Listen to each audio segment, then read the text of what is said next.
माझं नाव रत्नमाला आंबेडकर. माझं गाव गेवराई आहे. माझा मुलगा इथे इंजिनियर आहे पुण्यामध्ये. मला कमरेमध्ये बाक आला होता, खूप बाक आला. म्हणजे मला खूप चालायला त्रास होऊ लागला होता. पुढे चालून डॉक्टर म्हणजे तुम्हाला काहीच करता येणार नाही, हातगावकरांना दाखवलं इथं पुण्या याच्यामध्ये. त्यांनी ऑपरेशन करायचं सांगितलं. माझं वय 75 होतं त्या वर्षी. आता वर्ष झालंय तर मला खूप फरक पडला. पण आता चालता बिलता येते, चांगलं येते. बाकी सगळं खूप चांगलं आहे.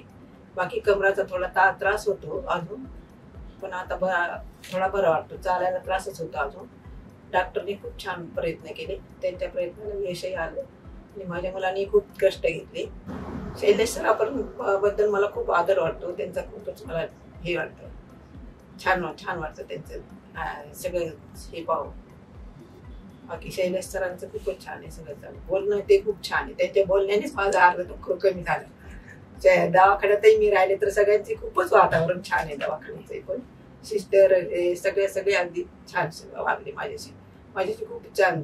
7-8 दिवस मी राहिले होते दवाखान्यात, पण खूप छान वाटतंय. मुलीने सुनानी सगळ्यांनी प्रयत्न खूप छान केले. सगळेच माझं गणगोतही खूप छान आहे सगळं.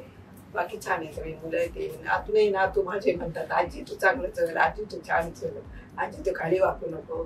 नाती तसेच म्हणतात, नातू म्हणते. खूप छान आहे. माझी मुलंही खूप छान आहेत, मुली खूप छान आहे, सगळं परिवार. पण डॉक्टरनी खूप छान प्रयत्न केले माझ्यासाठी. शैलेश सरांबद्दल खूप आदर आहे माझ्या.